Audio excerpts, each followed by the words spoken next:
हमारे लिए एक महापुरुष है।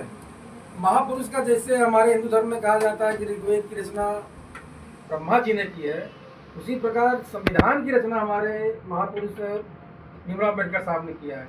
इन्हें महापुरुष न कहकर अगर इसे भगवान कहा जाए तो अतिशयोक्ति नहीं होगी। जिस प्रकार ब्रह्मा जी को कहा जाता है कि ऋग्वेद की रचना किए हैं, उसी प्रकार संविधान की रचना डॉक्टर साहब भीमराव अम्बेडकर ने किया है। और इस संविधान से हमारा देश चलता है। देश की राज व्यवस्था, अर्थव्यवस्था, सामाजिक व्यवस्था, आज की जो सामाजिक व्यवस्था चल रही सब अम्बेडकर साहब की देन है, बाबा साहब की देन है। इसके पहले का जो समाज चलता था वो मनुस्मृति के हिसाब से चलता था, ऊंच नीच भेदभाव। इस देश में ओबीसी एससी के साथ, दलितों के साथ जो अन्याय अपमान हुआ वो सब किताबों में लिखा है, सब जानते हैं। लेकिन आज का हमारा देश बाबा साहब के संविधान से चल रहा है। समानता का अधिकार है सबको, संविधान में जो लिखा गया है। हर व्यक्ति समान है, चाहे जिस जात का हो, जिस धर्म का हो।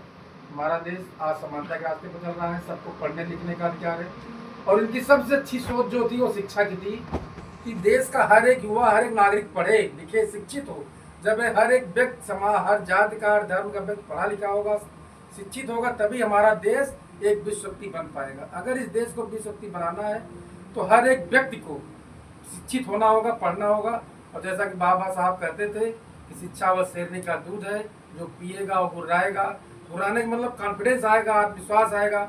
और इस देश के हर एक व्यक्ति को शिक्षित होना है, लेकिन पढ़ना लिखना है, वैज्ञानिक बनना है, डॉक्टर बनना है, इंजीनियर बनना है। इस देश का युवा आगे बढ़े।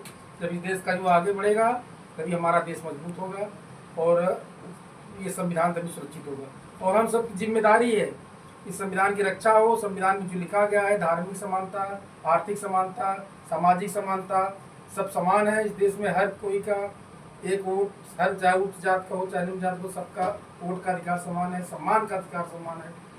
और सबसे पहले मैं आप लोगों के बीच में संविधान की प्रस्तावना पढ़ देना चाहता हूँ। इस संविधान की प्रस्तावना अगर हर एक व्यक्ति को याद होना जरूरी है। प्रस्तावना में पूरे संविधान की बातें आ जाती हैं। तो प्रस्तावना क्या है कि हम भारत के लोग भारत को एक संपूर्ण प्रभुत्व संपन्न, समाजवादी, पंथ निरपेक्ष, लोकतंत्रात्मक गणराज्य बनाने के लिए तथा उसके समस्त नागरिकों को सामाजिक, आर्थिक, राजनीतिक न्याय, विचार, अभिव्यक्ति, विश्वास, धर्म और उपासना की स्वतंत्रता, प्रतिष्ठा एवं अवसर की समता प्राप्त कराने के लिए तथा उस सब में व्यक्ति की गरिमा एवं राष्ट्र की एकता और अखंडता सुनिश्चित करने वाली बंधुता बढ़ाने के लिए दृढ़ संकल्प होकर अपनी संविधान सभा में आज दिनांक